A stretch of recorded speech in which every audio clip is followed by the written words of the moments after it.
Basically हम मैं my first point of contact was Faisal, जो हमारे डायरेक्टर है. He is a family friend and he was in touch with Neeru ji. Neeru ji ने उनके साथ मेरे ख्याल से 10 से 11 गाने किए फ्रांस के ट्रिप के अंदर. And me and Faisal we just happen to be sitting, हम लोग चिल कर रहे थे and he just told me कि मैं फ्रांस जा रहा हूँ, वहाँ पे एक गाना करना है. So I really love one song and you listen to it. If you like it then let me know. So the minute I heard the song, I fell in love with it. The beats, the lyrics, everything was so beautiful. और तब तक obviously visuals मुझे इतना पता नहीं था, but we all know France is so beautiful. अब France की वादियाँ और ये गाना, it was like a perfect blend of something which is very beautiful and romantic. Ma'am क्या कहना चाहेंगे? बहुत ही beautiful लगा दोनों. मैं क्या बोलूं कि अगर मैं कोई खूबसूरत दो आर्टिस्ट को ढूंढती तो इससे बेटर शायद ना कर पाती. सो इन्होंने इतनी खूबसूरती से उसको निभाया है और इतना मज़ा आया हमको. और what I have to say about Daisy is like no story as no nothing. She was like so sweet and so helpful in everything. और मुझे लगा नहीं कि ये कोई स्टार है हमारे साथ इतनी बड़ी. इन्होंने जिस तरह से पूरा फ्रांस ट्रिप हमारे साथ निभाया, she was there throughout the 10 days and ever so helpful with the whole team. गाना इन्होंने एक किया है बट इन्होंने निभाया पूरे 10 गानों को. बेसिकली हम पूरी एक टीम गई थी वहाँ पे 15 लोगों की.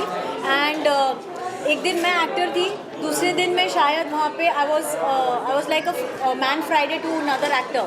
अगर किसी को कुछ पानी चाहिए या कॉफ़ी चाहिए, so I was like running for them. It was vice versa. जिस दिन मैं एक्ट कर रही थी, कोई एक्टर मेरे लिए सर्व कर रहा था. So it was an entire family working for a project which everybody had so much of enthusiasm towards. I think that makes it more beautiful. क्योंकि हर कोई, इन्होंने भी सामान उठाया है कैमरे का, मैंने भी कैमरे का सामान उठाया है. वहाँ पे तो कोई होते नहीं हेल्पर्स. और it's very expensive to shoot in Europe. So everybody was so helpful I would say. And ऐसा लग ही नहीं रहा था कि मुझे मुंबई से इतने बड़े बड़े एक्टर्स आए. वो सब हम एक फैमिली की तरह काम भी कर रहे थे, हंस भी रहे थे, खेल भी रहे थे, खा भी रहे थे और गाने बना रहे थे. सबसे बड़ा क्रेडिट प्रोड्यूसर और डायरेक्टर दोनों को जाता है, क्योंकि जब एक ऐसा माहौल क्रिएट करते हैं जहाँ पर आप एक्टर्स को और जो आपकी जो टेक्नीशियन टीम है उनको फैमिली की तरह ट्रीट करते हो, सो दैट नोबडी फील्स कि ये हम बड़े हैं उनसे या हम छोटे हैं उनसे. Everybody is so helpful towards each other, which is the beauty of shooting abroad. और ये हमारे साथ नहीं, मैंने इसके पहले जितने भी काम मैंने अब्रॉड किए, हम like I remember when we were shooting for Race, वहाँ पे सलमान सर ने भी किसी जैसे लेंस बॉक्स होता है वो उठाकर वो चल दिए थे किसी को हेल्प करने के लिए. So I just feel that that is the beauty of shooting abroad. वो चीज़ ज़्यादा यहाँ देखने नहीं मिलती. एंजॉय किया क्योंकि जैसे आप लोगों ने कहा कि 10 दिन में 11 गाने शूट. मतलब ये फैजल का कमाल है, ये फैजल जी का कमाल है. और मैंने उनको इतना तंग किया, मैंने उनको बोला कि मुझे हर गाना डिफरेंट टाउन में करना है. तो जब स्पेशली ये गाना आया तो मैंने कहा ये मेरा इतना फेवरेट है, सेंट ट्रोपे चलते हैं.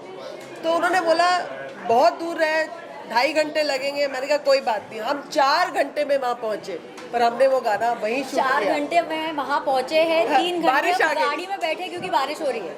हाँ. सो बेसिकली हमें वहाँ पे हार्डली 3-4 घंटे 3 या 4 घंटे मिले शूट करने. This song. So this song is almost shot in not more than 10 hours. नहीं 4 hours उस दिन. And then the next day because हमने कहा 3-4 घंटे में. फिर हमने जो दूसरे सिर्फ वही वाले सीन्स कैन में शूट करे नेक्स्ट मॉर्निंग.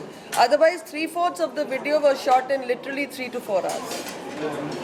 मतलब इतनी टेंशन थी. और फिर मेरे को फैजल जी ने बोला कि आप इतनी जिद करती हैं कि आपको वही करना है, अब देखिए हमारे पास टाइम नहीं है. मैंने कहा कोई बात नहीं, जो आएगा वो बेस्ट ही आएगा, थोड़ी देर में भी आ जाएगा. तो हमारे साथ सिंगर भी है, ज़बरदस्त सिंगर शिल्पा. कैसा एक्सपीरियंस रहा और 2 लाइनें अगर हमारी ऑडियंस के लिए. ज़रूर. बेसिकली नीरू मैम के साथ काम करके हमेशा ही thank you this is not my first project with her. I have worked with her पहले भी, और मुझे पता है उनका काम करने का स्टाइल कैसा है. इसीलिए मुझे पता है कि वो हैमरिंग जब करती हैं तो आप चुपचाप डिलीवर करो जो उनको चाहिए, because till the time she doesn't get what she really wants, she is very clear with her vision. तो तब तक आपको करते रहना है. मतलब कितने कितने टेक्स मैं करवाती थी एक लाइन के. यूजुअली आर्टिस्ट थोड़ा सा अनॉय हो जाता है, but when it's her I feel like you know we have the same feeling for her. She has something कि आप गिव अप कर देते हो. आप बोलते हो ठीक है नीरू जी, आप जो बोलोगे हम कर देते नहीं, हैं. बिकॉज मुझे पता है that this is not her best and I know कि ये दोनों क्या capable है करने का. So Yes. till then I used to push her also कि नहीं इसका एक और टेक दे दो वहाँ पे शूट करते टाइम भी. और इनको भी मैं कहती थी नहीं इस लाइन को ज़रा फिर से गाओ, एक्सप्रेशन नहीं आया, ये नहीं आया, वो नहीं आया. सो करते कराते I think this is the product you see. So I've been linked to the song since the nascent stage. जब ये सोच ही रहे थे कि कैसे करना है, कौन साथ में होना चाहिए. Then eventually we got Shashwat on the song and he's sounding incredible. He sung it very well. I have to say Shashwat is not present here, but I think he has lent a magic to the song along with Shilpa. Absolutely. इतना बढ़िया उन्होंने गाया है कि देखो हमारे Spotify के 10 number पे ऑलरेडी पहुंच गया अभी से. अब एक और प्लेलिस्ट में ऐड हुआ है लेटेस्ट लव ट्यून्स में. लेटेस्ट लव ट्यून्स में भी. ओके, Spotify ने खुद हमको 2 प्लेलिस्ट में डाल दिया है. So I'll just conclude by saying that it is always a pleasure to work with a team who is very efficient and dedicated. और नीरू मैम का जो जो उनका क्राफ्ट की तरफ डेडिकेशन है, it's just commendable. I'll just sing one line for you all. तेरे इश्क को तो हमने बैरागिया भी गाया. लास्ट यही गा देती हूँ. हाँ, बिकॉज बैरागिया ही बोलो, वो तो गाने का नाम बैरागिया. तेरे इश्क में मैं हो गई बैरागिया, तेरे इश्क में मैं हो गई बैरागिया, तेरे इश्क में मैं हो गई बैरागिया. क्या वास्ता अब दुनिया से तुझ पे जहाँ में पा लिया, तुझ में जहाँ मैंने पा लिया. तेरे इश्क में मैं हो गई बैरागिया, तेरे इश्क में मैं हो गई बैरागिया. Thank you. Thank you guys.